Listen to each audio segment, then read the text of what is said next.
મિત્રો ઝીંક સલ્ફેટનો એક નમૂનો 22.65% ઝીંક અને 43.9% પાણીના સ્ફટિકો ધરાવે છે. જો નિશ્ચિત સંરચનાના નિયમ અનુસાર 20 ગ્રામ સ્ફટિકમય ઝીંક સલ્ફેટ ઉત્પન્ન કરવા કેટલા ગ્રામ ઝીંકની જરૂર પડશે? મિત્રો ZnSO4 ઝીંક સલ્ફેટ કે જે સ્ફટિકમય પાણીના અણુઓ ધરાવે છે. અહીં ઝીંક સલ્ફેટ એ 22.65 ઝીંક સલ્ફેટમાં ઝીંકનું પ્રમાણ 22.65% છે, જ્યારે 43.9% તે પાણીના સ્ફટિકો ધરાવે છે.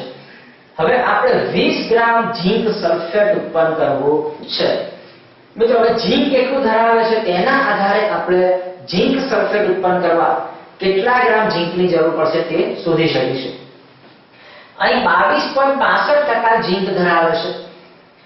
એનો અર્થ એવો થયો કે 100 ગ્રામ 100% આપણે લઈએ તો 100 ગ્રામ ઝીંક સલ્ફેટ ઉત્પન્ન કરવા માટે 22.65% ઝીંકની જરૂર પડશે. એટલે આપણે આવું પદ લખી શકીએ: 100 ગ્રામ ZnSO4 સ્ફટિકમય સ્વરૂપમાં ઉત્પન્ન કરવા 22.65 ગ્રામ ઝીંકની જરૂર પડશે.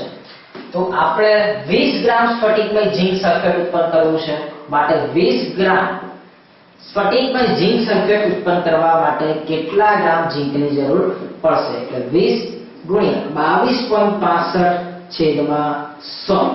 જો આવો પદ મૂકીએ તો આપણને મળશે 4.53 ગ્રામ. તેનો અર્થ મિત્રો એ થાય કે જો 20 ગ્રામ ઝીંક સલ્ફેટ ઉત્પન્ન કરવું હોય તો આપણે 4.53 ગ્રામ ઝીંકની જરૂર પડશે. આ વાંચવાથી અઘરો દેખાતો દાખલો એ વાસ્તવમાં જ્યારે સમજીને ગણવામાં આવે તો આ રીતે ખૂબ જ સરળ બને છે. દાખલો 2. 15 ગ્રામ એસિટિક એસિડના દ્રાવણમાં 6.3 ગ્રામ સોડિયમ બાયકાર્બોનેટ ઉમેરતા 18 ગ્રામ અવક્ષેપ મળે છે. તો ઉત્પન્ન થતા કાર્બન ડાયોક્સાઇડ વાયુનું દળ શોધો. મિત્રો આ સમીકરણને પ્રથમ તો આપણે આ મુજબ લખી શકીએ: એસિટિક એસિડ કે જે 15 ગ્રામ છે, તેમાં આપણે 6.3 ગ્રામ સોડિયમ બાયકાર્બોનેટ ઉમેરવામાં આવે છે, જેનાથી 18 ગ્રામ અવક્ષેપ મળે છે અને કાર્બન ડાયોક્સાઇડ વાયુ મુક્ત થાય છે, જે આપણે શોધવું છે. મિત્રો દ્રવ્ય સંચયના નિયમ અનુસાર આપણે જાણીએ છીએ કે જેટલા ગ્રામ પ્રક્રિયક હોય તેટલા જ ગ્રામ આપણને નિપજ મળશે. આમ પ્રક્રિયકનું દળ બરાબર નિપજોનું દળ થશે. હવે પ્રક્રિયકોનું દળ જોઈએ તો કુલ દળ 15 વત્તા 6.3 ગ્રામ છે.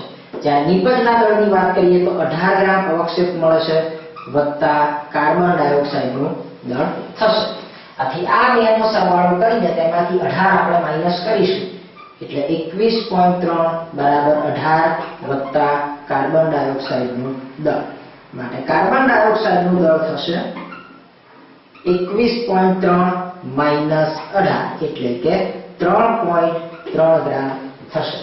આમ આ પ્રક્રિયામાં 3.3 ગ્રામ કાર્બન ડાયોક્સાઇડ વાયુ મુક્ત થશે. જુઓ મિત્રો, દેખાવમાં ખૂબ અઘરો જણાતો દાખલો એ વાસ્તવમાં ખૂબ જ સરળ છે.